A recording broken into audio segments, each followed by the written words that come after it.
Assalamualaikum warahmatullahi wabarakatuh. Hai anak-anak, bagaimana kabar kalian? Semoga kalian semua sehat dan selalu dalam lindungan Allah. Anak-anak, tahukah kalian bentuk-bentuk penyajian data? Dan tahukah kalian bagaimana cara membacanya? Ayo cari tahu jawabannya dalam video ini.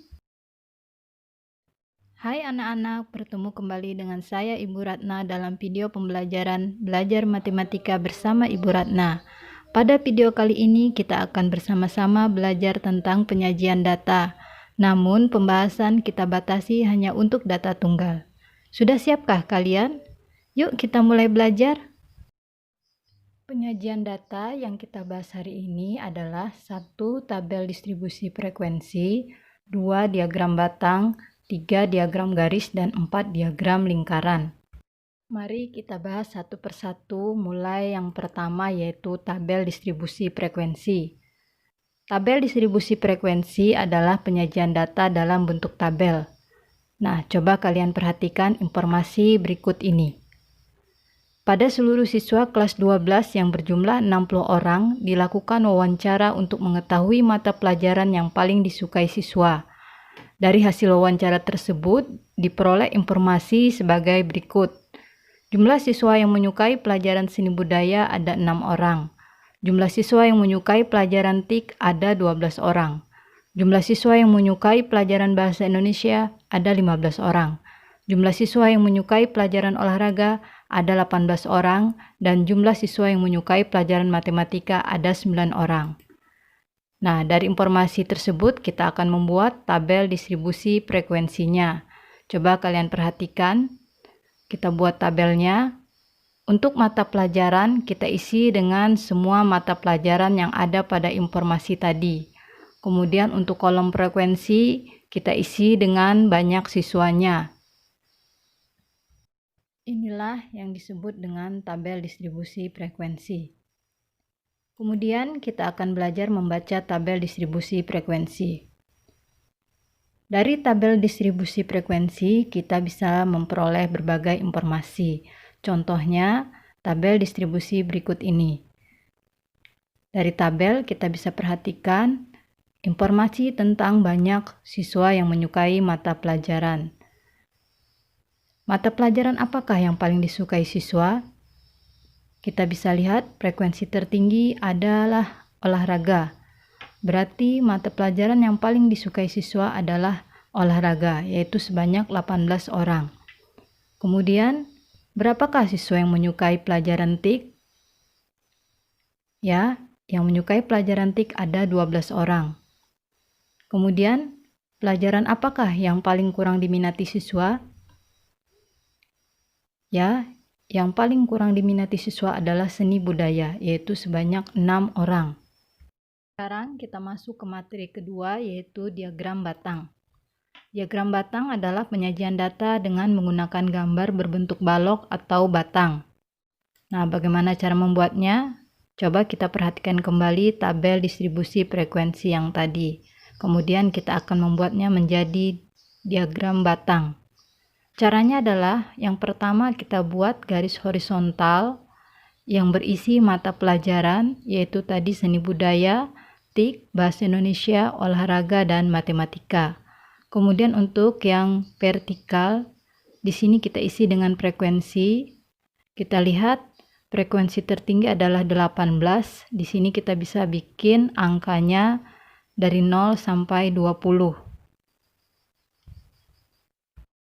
Kemudian kita buat batangnya satu persatu dengan tinggi sesuai dengan frekuensinya. Seperti seni budaya tingginya 6, TIK tingginya 12, bahasa Indonesia tingginya 15, olahraga tingginya 18, dan matematika tingginya 9. Nah, sekarang kita akan belajar untuk membaca diagram batang. Tinggi batang menunjukkan frekuensi setiap mata pelajaran. Seperti pada gambar, kita lihat seni budaya tingginya 6, berarti banyak yang menyukai seni budaya adalah 6 orang. Batang paling tinggi adalah olahraga, yaitu tingginya 18. Berarti banyak siswa yang menyukai pelajaran olahraga adalah 18 orang. Kita lanjut pada pembahasan ketiga, yaitu diagram garis. Diagram garis adalah penyajian data dalam bentuk grafik yang berbentuk garis lurus. Untuk cara membuatnya hampir sama seperti membuat diagram batang. Pada diagram garis, batang diganti dengan titik. Titik adalah pertemuan antara mata pelajaran dan jumlah frekuensinya. Kemudian, titik-titik tersebut dihubungkan dengan garis, sehingga menjadi diagram garis.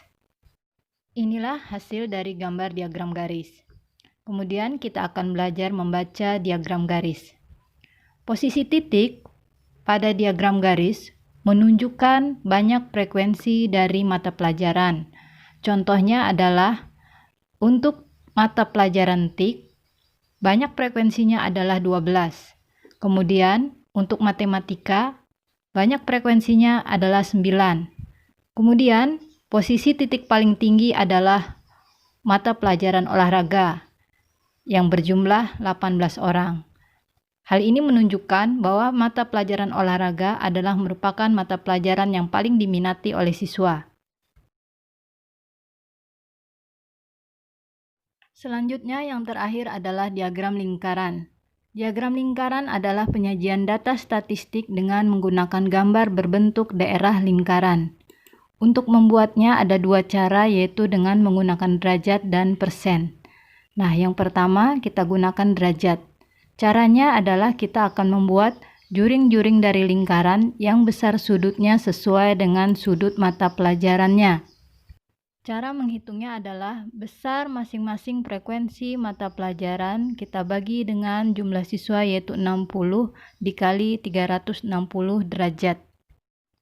Sehingga kita peroleh besar sudut untuk seni budaya 36 derajat, TIK 72 derajat, bahasa Indonesia 90 derajat, olahraga 108 derajat, dan matematika 54 derajat.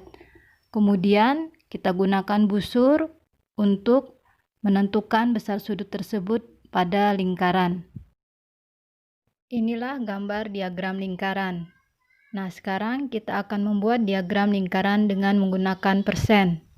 Caranya hampir sama, hanya pengali 360 derajat kita ganti dengan 100%. Sehingga kita peroleh seni budaya 10%, TIK 20%, bahasa Indonesia 25%, olahraga 30%, dan matematika 15%. Kemudian persentase tersebut kita masukkan ke dalam lingkaran. Nah, sekarang kita akan belajar membaca diagram lingkaran. Coba kalian perhatikan gambar diagram lingkaran. Pada gambar terlihat sudut dari setiap mata pelajaran. Sudut ini kita gunakan untuk mencari frekuensi dari setiap mata pelajaran. Contohnya adalah seni budaya. Besar sudut seni budaya adalah 36 derajat, sehingga banyak siswa yang menyukai seni budaya adalah 36 derajat dibagi 360 derajat dikali 60 siswa, hasilnya adalah 6 siswa. Demikian seterusnya. Nah, sebagai latihan, coba kalian kerjakan soal berikut ini.